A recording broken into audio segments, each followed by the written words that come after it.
Assalamualaikum warahmatullahi wabarakatuh, Ustaz. Waalaikumsalam warahmatullahi wabarakatuh.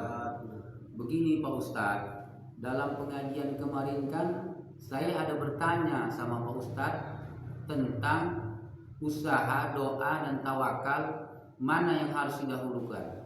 Kemudian Pak Ustaz menjawab, maka tawakallah yang didahulukan.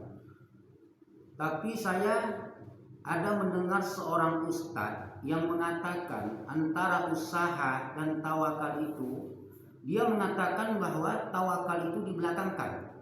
Bagaimana menurut pendapat Pak Ustadz? Nah, baik ya, terima kasih. Pertanyaannya, ada seorang ustadz yang mengatakan bahwasannya usaha, doa, baru bertawakal, begitu ya? Iya Pak Ustadz.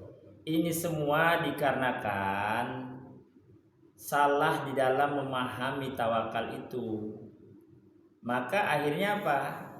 Akhirnya pendapat itu sendiri pun yang awalnya untuk menunjukkan kebaikan akhirnya menjadi satu kekhilafan. Jadi kita terangkan dulu makna tawakal yang sebenarnya ya. Baik, tawakal itu adalah hal hati atau keadaan hati yang telah pasrah kepada Allah yang sebenar-benarnya kepasrahan. Dengan demikian, dirinya pun telah fana, dan jika diri kita benar-benar telah fana, tak lagi merasa berwujud, maka ketika itu yang ada hanyalah wujud Allah semata-mata.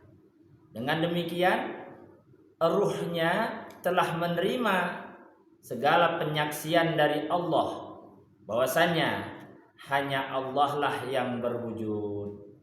Maka ketika itu kita hanya menikmati ma'rifah yang datang dari Allah Subhanahu wa taala. Maka saat itu kita hanya menerima tadbir demi tadbir dari pengaturan demi pengaturan dari kudrat iradah Allah itu sendiri. Maka siapa yang benar-benar telah fana, zahirlah kudrat iradah, yaitu kekuasaan dan kehendak Allah, itulah yang dikatakan hamba sebenarnya.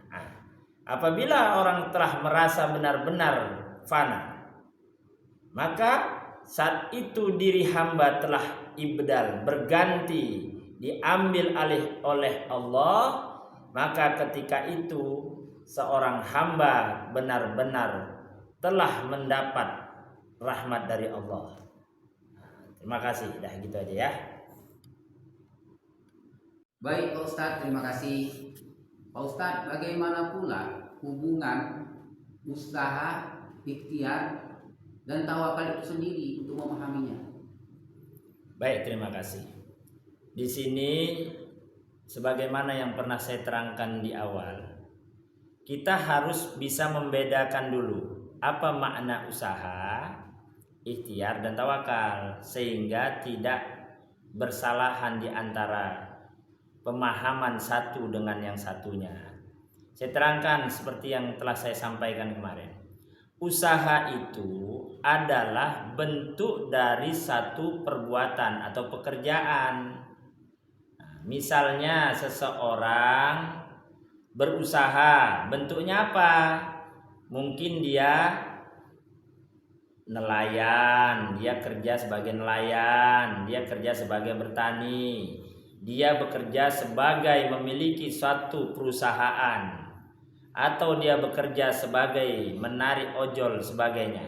Nah, inilah bentuk usaha ini, itu sendiri dimaknai dengan usaha itu. Pemahaman usaha itu adalah dari apa yang kita perbuat, itu mana usaha. Tapi kebanyakan sebagian, ya kita bilanglah sebagian manusia, mengartikan ikhtiar itu salah. Jadi ikhtiar itu artinya adalah pilihan.